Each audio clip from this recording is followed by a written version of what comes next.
मोक्षमार्गस्य नेतारं वेत्तारं कर्मभोवृतां ज्ञातारं विश्वतत्त्वानां वन्दे तद्गुणलब्धये।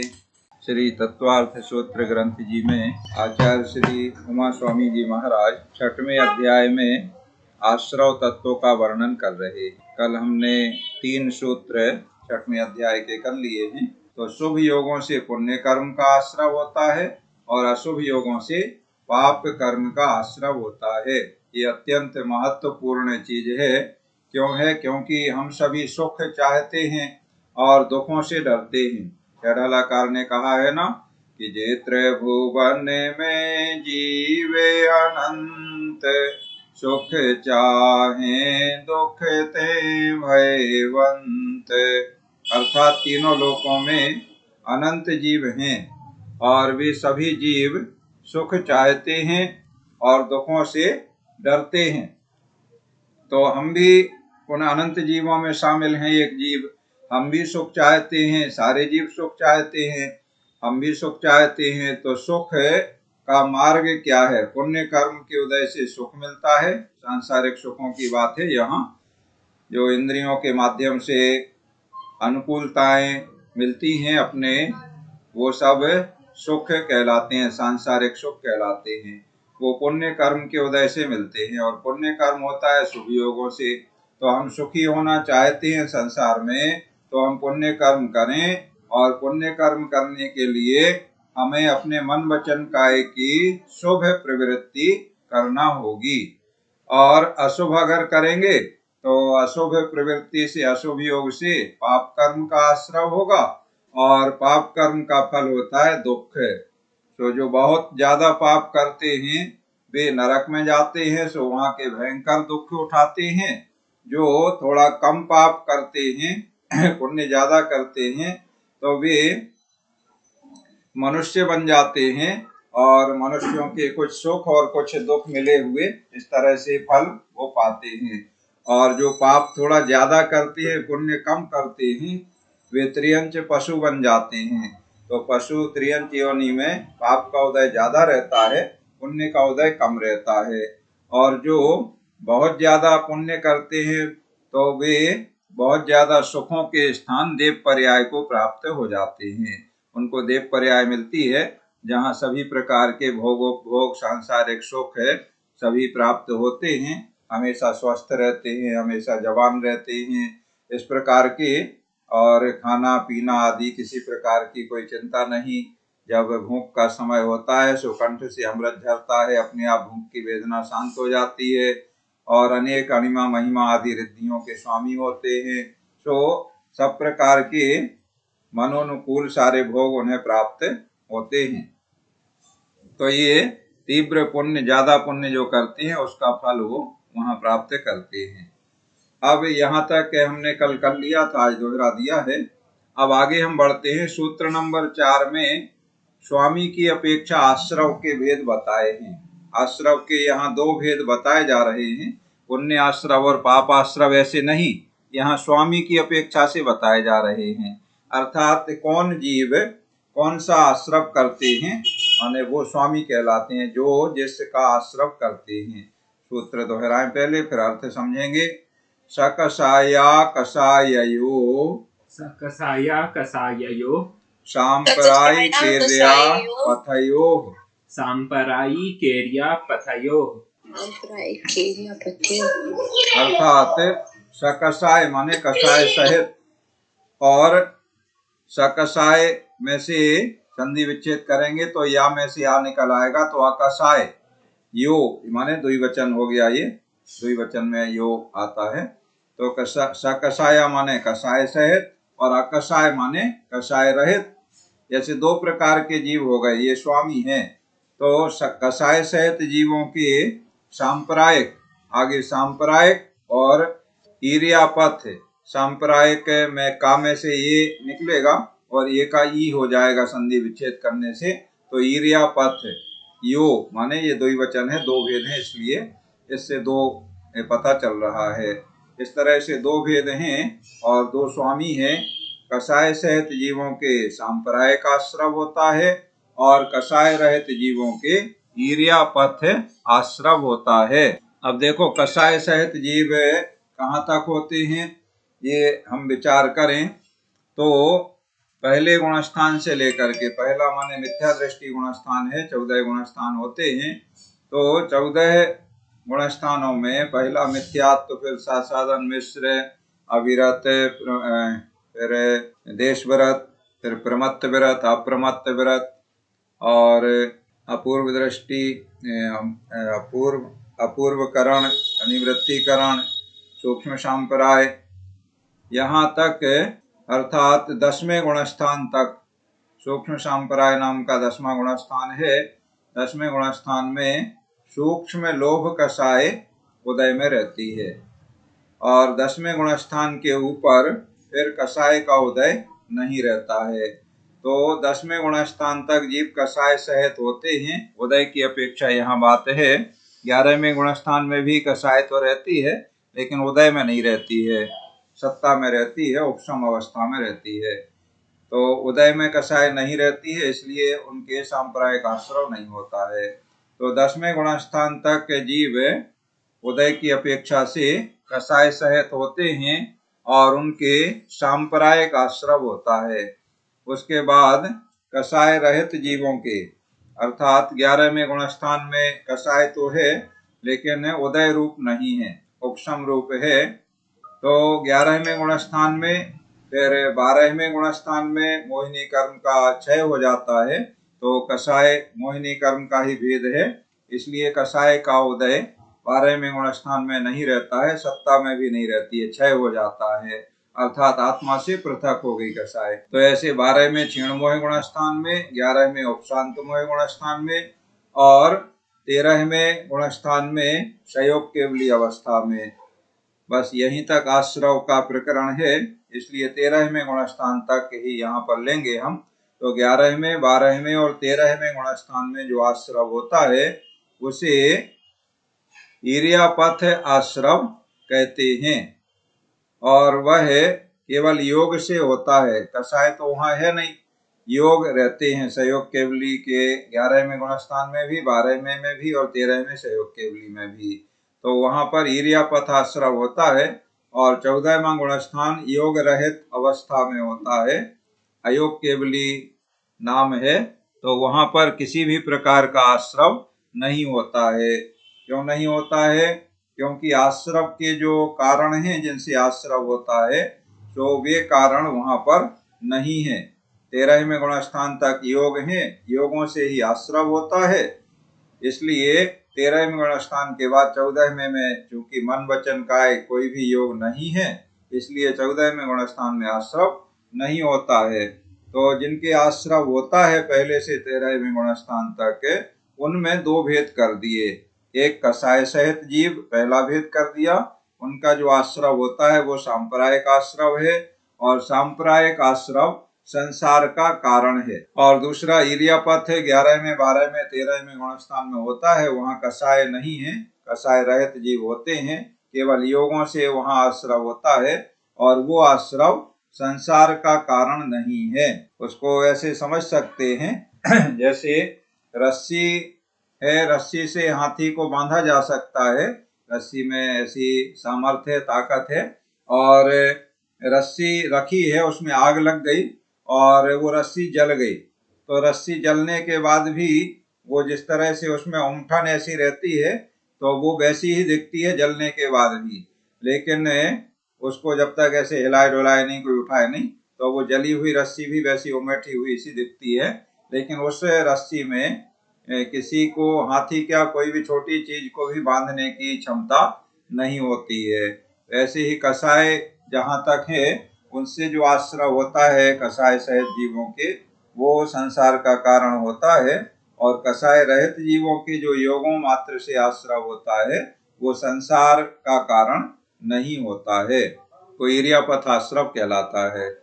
अब ये जो दो भेद आश्रव के कर दिए स्वामी की अपेक्षा से, पहले सांप्रदायिक आश्रव के स्वामी संसार के जीव हैं अर्थात संसार का आश्रव बंध कराने वाला दूसरे ईर्यापथ वाले जो संसार से पार होने वाले जीव हैं।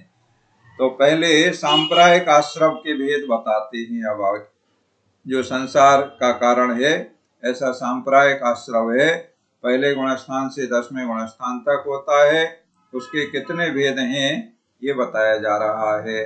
सूत्र नंबर 5 दोहराएंगे। इंद्रिय कषाया व्रतक क्रिया, इंद्रिय कषाया पृथक क्रिया, इंद्रिया कषाया पृथक क्रिया, पंच चतु पंचविंशति संख्या पूर्वस्य भेदाः। पूर्वस्य भेदा माने पूर्व माने पहला कौन सा है? सांप्रदायिक आश्रम है। सांप्रदायिक का पहले नाम आया था ऊपर, तो वो पूर्व कहलाएगा, और बाद में जो आया वो पर कहलाएगा। तो सांप्रदायिक आश्रम के पूर्वस्य भेदा माने पहले आश्रम, पूर्व में जिसका नाम आया है तो वो सांप्रदायिक आश्रम है, उसके भेद यहाँ बताए जा रहे हैं। कौन कौन से भेद हैं? इंद्रिय, पहला भेद इंद्रिय, दूसरा कषाय, तीसरा अव्रत और चौथा क्रिया। अब कितने कितने भेद हैं इंद्रिय के, कषाय के, अव्रत के और क्रिया के, वो आगे उसके अंकों में बता रहे हैं। तो इंद्रिय के भेद 5, फिर कषाय के भेद चतु माने 4, फिर अव्रत के भेद पंच माने 5, और क्रिया के भेद पंचविंशति माने 25। इस तरह से सांप्रदायिक आश्रम के भेद, इनको हम जोड़ कर लें तो 5 इंद्रिय, 4 कषाय तो 5 4 9, और 5 अव्रत तो 9 और 5 14, और 25 क्रिया तो हो गए 39। इस तरह 39 भेद सांप्रदायिक आश्रम के हो जाते हैं। अब देखो इनके नाम समझ लें। 5 इंद्रियां तो सभी जानते ही हैं, दूसरे अध्याय में पढ़ लिए हैं। स्पर्शन, रसना, घ्राण, चक्षु और कर्ण, इनके माध्यम से ये आश्रव होता है। और फिर कषाय, तो 4 कषाय भी आप जानते हैं, क्रोध, मान, माया और लोभ, और इन्हीं के और भेद करें विस्तार से तो 25 भी हो जाते हैं। यहाँ पर 4 ही लेना है, क्रोध, मान, माया, लोभ है। इसके बाद अव्रत में 5 लेना है, तो 5 पापों का त्याग करना व्रत कहलाता है। और आगे इसका वर्णन आएगा 7वें अध्याय में। हिंसा तस्ते परिग्रह व्रति व्रतम, माने 5 हिंसा, झूठ, चोरी, कुशील और परिग्रह, इनसे विरक्त होना, इनका 5 पापों का त्याग करना व्रत कहलाता है। और ये व्रत नहीं है तो अविरत कहलाएगा, अर्थात 5 पापों का त्याग नहीं है तो वो अविरत हो गया। तो इस तरह से अविरत, यहाँ पर अव्रत 5 हो गए, तो हिंसा, असत्य, चोरी, कुशील, परिग्रह, ये जो पाप हैं इनसे विरत नहीं होना तो अव्रत कहलाएगा। इसके बाद है 25 क्रियाएं। 25 क्रियाओं के नाम इसमें हम आपको बता देते हैं, दिए हैं। क्रियाएं देखो, सबसे पहले देवशास्त्र गुरु की पूजा आदि करने रूप है जिन क्रियाओं से सम्यक्त्व की पुष्टि होती है उन्हें सम्यक्त्व क्रिया कहते हैं। पहली क्रिया है सम्यक्त्व क्रिया, दूसरी है मिथ्यात्व क्रिया। तो कुदेव आदि की पूजा करने रूप जिन क्रियाओं से मिथ्यात्व की वृद्धि होती है उन्हें मिथ्यात्व क्रिया कहते हैं। फिर है प्रयोग क्रिया, शरीर आदि से गमन आगमन करना प्रयोग क्रिया कहलाती है। फिर है समाधान क्रिया, जो संयमी जीव हैं संयम पालन करते हैं, अगर वे असंयम की ओर अभिमुख होते हैं, माने संयम उनको अच्छा नहीं लग रहा है और असंयमी होना चाह रहे हैं, तो वो समाधान क्रिया कहलाती है। और 5वीं क्रिया है ईर्यापथ क्रिया, जो क्रिया ईर्यापथ में निमित्त होती है वो ईर्यापथ क्रिया कहलाती है। 6वीं क्रिया है प्रादोषिकी, अर्थात क्रोध के आवेश में जो क्रिया की जाती है वह प्रादोषिकी क्रिया है। इसके बाद है आधिकारणी क्रिया, जो दुष्टता पूर्वक कोई भी कार्य करना। अच्छा, ये पहले काय की क्रिया, दुष्टता पूर्वक कार्य करना काय की क्रिया है, फिर आधिकारणी है। हिंसा के उपकरण रखना ये अधिकारणी क्रिया है। फिर है पारितापकी, प्राणियों को दुख पहुंचाने की कोई क्रिया है जिससे लोगों को संताप होता है, ऐसी क्रिया वो पारितापकी, दूसरों को ताप माने शोक पहुंचाने वाली क्रिया कहलाती है, पारितापकी। इसके बाद 10वीं क्रिया है प्राणातिपात की, किसी के प्राणों का हरण करना, प्राणों का वियोग करना या जान ले लेना, ये प्राणातिपात की क्रिया कहलाती है। 10 हो गई। इसके बाद 11वीं है दर्शन क्रिया, जो राग के वश होकर के कोई सुंदर रूप वगैरह देखने का प्रयत्न करते हैं, वो दर्शन क्रिया कहलाती है। देखो इन सब से क्या होता है, कर्मों का आश्रव होता है।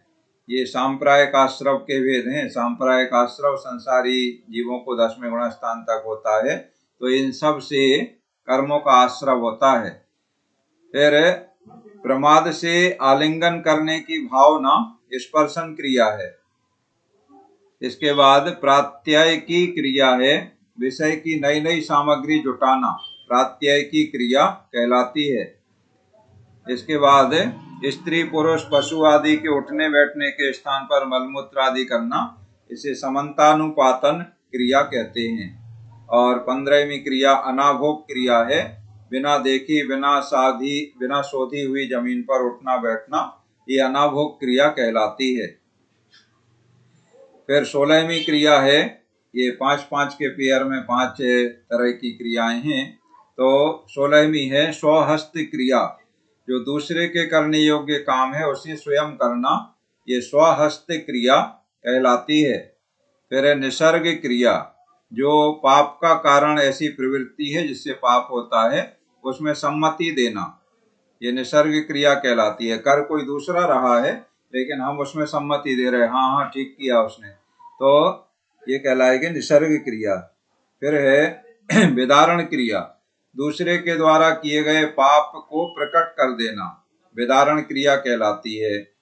इसके बाद आज्ञा व्यापादकी क्रिया, चारित्र मोह के उदय से शास्त्र विहित आवश्यक क्रियाओं को पालने में असमर्थ होने पर उनका अन्यथा कथन करना, माने जैसे हम पालन नहीं कर पा रहे हैं तो हम कहें कि अरे इससे क्या होता है, कुछ नहीं होता है ऐसा करने से, तो ये आज्ञा व्यापादकी, अर्थात जिनेंद्र देव की जो आज्ञा है उसके अनुसार हम ना स्वयं चल रहे हैं और बल्कि उसके विपरीत कथन कर रहे हैं, दूसरों से भी कह रहे हैं कि कुछ नहीं होता ऐसा करने से, तो हम जिनेंद्र देव की आज्ञा के विरुद्ध कर रहे हैं, आज्ञा व्यापादकी क्रिया।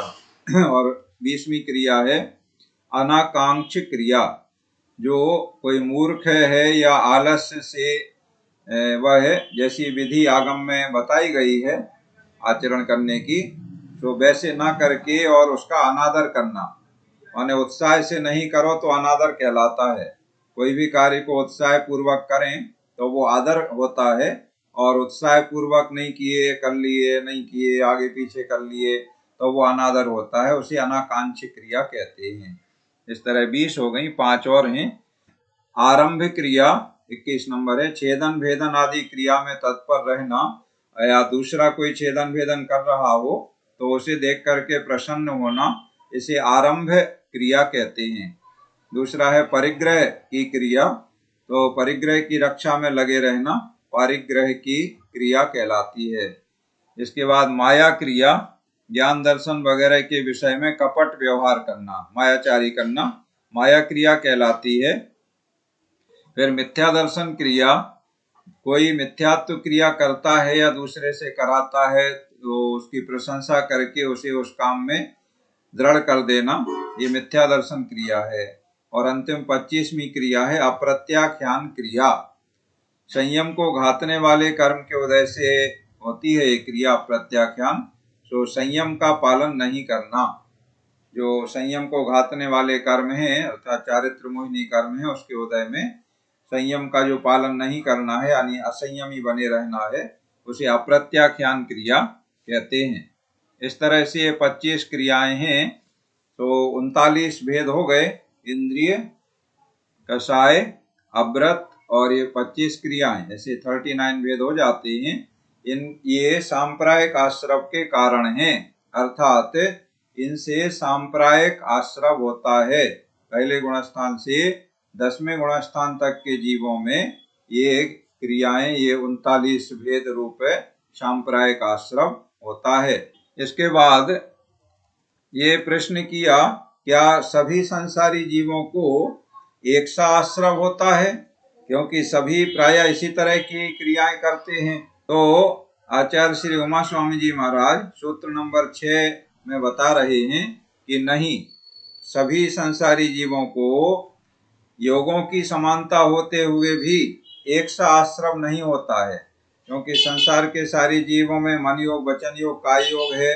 और ये जो क्रियाएं बताई गई हैं कमोबेश सभी लोग करते हैं, कोई कम करता है, कोई ज्यादा करता है। तो कोई अच्छी क्रिया करता है, कोई बुरी क्रिया करता है, सो आश्रव तो होता है। अच्छी करेगा सो पुण्याश्रव होगा, बुरी करेगा सो पापाश्रव होगा। तो क्या बराबर आश्रव होता है सबको? बोले नहीं, बराबर नहीं होता है। तो सूत्र नंबर 6 आया, दोहराएंगे। तीव्र मंद, तीव्र मंद, ज्ञाता ज्ञात, तीव्र मंद, ज्ञाता ज्ञात, भावाधिकरण, भावाधिकरण, भावाधिकरण, वीर्य विशेषभ्यस, वीर्य विशेषभ्यस, तद विशेषा। तद विशेषा, विशेषा, तद विशेषा माने उसमें विशेषता है। तद विशेषा है, उसमें विशेषता है। क्या विशेषता है? इन चीजों से आश्रम में विशेषता होती है। अर्थात आश्रव किसी को कम होता है, किसी को ज्यादा होता है। तो कौन कौन से कारण हैं इसके लिए वो बताए हैं। तीव्र मंद, ये परस्पर विपरीत बात है, तीव्र और मंद। फिर ज्ञात और अज्ञात भाव, ये सभी में भाव लगा लेना है। तीव्र भाव, मंद भाव, ज्ञात भाव, अज्ञात भाव। तीव्र का मतलब कोई जो भी क्रिया कर रहा है, चाहे शुभ क्रिया कर रहा हो या अशुभ कर रहा हो, तो उसके अगर तीव्र भाव हैं, जैसे दर्शन पूजन वगैरह लोग करते हैं या व्रतों का पालन करते हैं, तो बड़े तीव्र भावों से करते हैं, और काम छूट जाए लेकिन हमारा ये काम ना छूटे, तो वो तीव्र भाव होते हैं। और कोई मंद भाव से करते हैं, अरे हो गया, आप चले जाएंगे, थोड़ी देर में हो जाएगा तो क्या हो गया, ऐसे मंद भाव रहते हैं। चाहे शुभ काम में हो चाहे अशुभ काम में हो। तो शुभ काम में तीव्र भाव रहेगा तो तीव्र पुण्याश्रव होगा, मंद भाव रहेगा तो मंद पुण्याश्रव होगा। इसी तरह अशुभ कार्य कोई कर रहा है या सोच रहा है या बोल रहा है, तो तीव्र भाव रहेगा उसका अशुभ में, तो पाप का तीव्र आश्रव करेगा। मंद भाव रहेगा तो पाप का मंद आश्रव करेगा। इसी तरह ज्ञात भाव, अज्ञात भाव। ज्ञात माने जान करके, ज्ञान है, हम जानते हैं, विधि वगैरह सब अच्छे से जानते हैं, ऐसे जान करके करेगा तो उसे ज्यादा कर्मों का आश्रव होगा, पुण्य या पाप जो क्रिया जैसी है उसके अनुसार। और अज्ञात भाव जो जानता नहीं है उसके लिए आश्रव भी कम होगा। इसीलिए आचार्य श्री सुधा सागर जी मुनि श्री सुधा सागर जी महाराज ने एक दिन अपने प्रवचन में इसको बहुत अच्छे से बताया कि एक उदाहरण दे करके, कि कोई अजैन व्यक्ति है और रात्रि भोजन करता है तो उसे पाप कम लगता है, समझना अच्छे से बात को। और एक जैनी भाई है, जैन व्यक्ति है, और वो रात्रि भोजन करे तो उसे ज्यादा पाप लगता है। एक ही क्रिया करने में, एक ही कार्य करने में एक अजैन व्यक्ति को पाप कम लग रहा है, जैन व्यक्ति को पाप ज्यादा लग रहा है। कारण क्या है? तो उन्होंने 3-4 कारण उसमें गिनाए थे। तो उसमें एक तो मुख्य यही है कि जैन को पता है कि रात्रि भोजन हमें नहीं करना चाहिए, ये पाप है, उसके बाद भी वो कर रहा है। और अजैन को पता नहीं है, इसलिए वो उसका अज्ञात भाव हो गया। दूसरी बात यह है कि अजैन के यहाँ तो वो कुल परंपरा है, उसके दादा बाबा परिवार रिश्तेदार सारे लोग करते थे, कर रहे हैं, आगे करेंगे, मतलब वो परंपरा से चला आ रहा है, तो वो अपनी कुल परंपरा को निभा रहा है। और हमारी जैनों की कुल परंपरा है, हमारे दादा नहीं करते थे, हमारी माँ पिता नहीं करते थे, हमारे रिश्तेदार नहीं करते हैं, तो हम अपनी कुल परंपरा को नहीं निभा रहे हैं, इसलिए कुल परंपरा नहीं निभाने से हमें पाप लग रहा है। तीसरी बात, हमारे गुरुओं ने उपदेश दिया है, उनके लिए अजैनों को उनके गुरुओं ने उपदेश नहीं दिया। उनके गुरु भी रात में खाते हैं, वो भी खाते हैं, ना उन्होंने मना किया है। हमारे गुरु ना रात में खाते हैं और उन्होंने हमसे भी यही बात कही है, तो हम अपने गुरु की आज्ञा का पालन नहीं कर रहे हैं और वो तो अपने गुरु की आज्ञा का पालन कर रहे हैं। उनके गुरु ने तो कहा है, करते भी वो भी रात में करते हैं और वो उनको उनके शिष्य भी कर रहे हैं। तो हम गुरु आज्ञा के का निषेध कर रहे, पालन नहीं कर रहे हैं, विरोधी हैं, और वो अपने गुरु या अपने कुलाचार का पालन कर रहे हैं। उनके यहाँ ऐसे ही होता रहा है। तो इस तरह से हमें बहुत सारे दोष लगते हैं। तो ज्ञात भाव से ज्यादा आश्रव होता है कर्मों का, अज्ञात भाव से कम होता है। 4 कारण हो गए। 5वां है अधिकरण और 6वां है वीर्य। अधिकरण कहलाता है आधार। आगे अगले सूत्र में आधार बताए जाएंगे, आश्रव के आधार क्या क्या हैं। तो आधार मतलब किस के माध्यम से, किस आधार से आश्रव हो रहा है, उस पर भी निर्भर करता है। जैसे कोई व्यक्ति त्रियंच वगैरह हैं तो ये साथ में नरक नहीं जा सकते, मतलब उतना तीव्र पाप करने का इनमें ताकत ही नहीं है। तो वो अधिकरण आधार है, वो अधिकरण है, शक्ति आधार, ठीक है।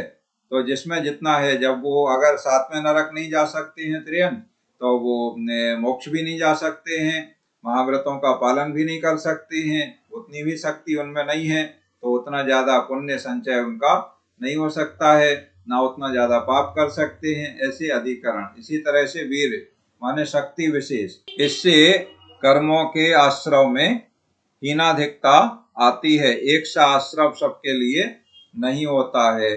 और चीजें तो स्पष्ट हैं, आगे सूत्र नंबर 7 में अधिकरण के बारे में बताया जाएगा।